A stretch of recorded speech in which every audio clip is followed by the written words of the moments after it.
আগের দিনের অভিজ্ঞতা ভালো নয়। একেবারে রক্তারক্তি কাণ্ড ঘটেছিল সনাতনীদের এই বিক্ষোভ প্রদর্শনকে ঘিরে। তাই বেগবাগান মোড়ে কার্যত দুর্গের চেহারা বানিয়ে রেখেছে পুলিশ।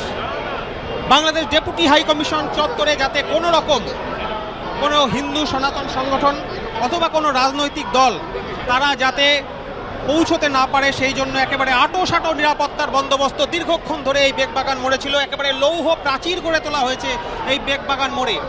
এবং তারপর শিয়ালদা থেকে হিন্দু সংহতির মিছিল, প্রায় কয়েকশো হিন্দু সনাতনীদের মিছিল চলে আসে এই বেগবাগান মোড়ে, যাদের উদ্দেশ্য বাংলাদেশ ডেপুটি হাই কমিশনে একটি ডেপুটেশন দেওয়া এবং সেই ডেপুটেশনকে ঘিরে যাতে কোনো রকম অপ্রীতিকর পরিস্থিতি তৈরি না হয় সেই জন্য পুলিশের বাড়তি বন্দোবস্ত আমরা দেখতে পাই।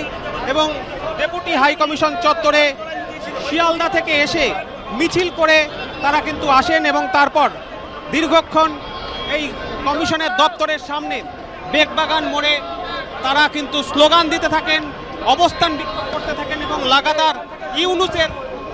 লাগাতার ইউনিসের ছবিতে ঠিক একই রকমভাবে কিন্তু এই জুতো পেটা করতে থাকেন আন্দোলনকারীরা। পরিস্থিতি ক্রমশ ঘোরালো হয়।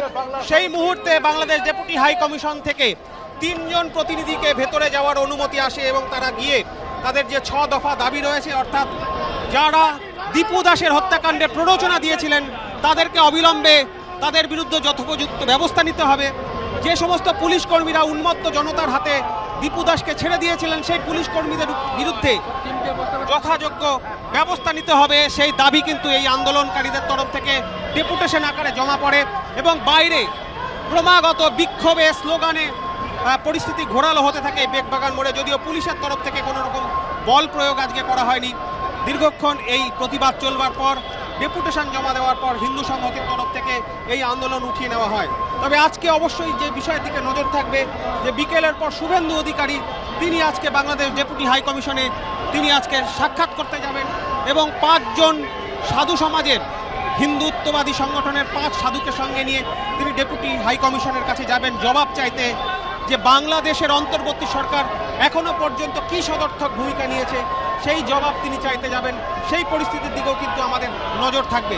24 ঘন্টার জন্য ক্যামেরায় তরুণের সঙ্গে কমলাক্ষ ভট্টাচার্য, কলকাতা।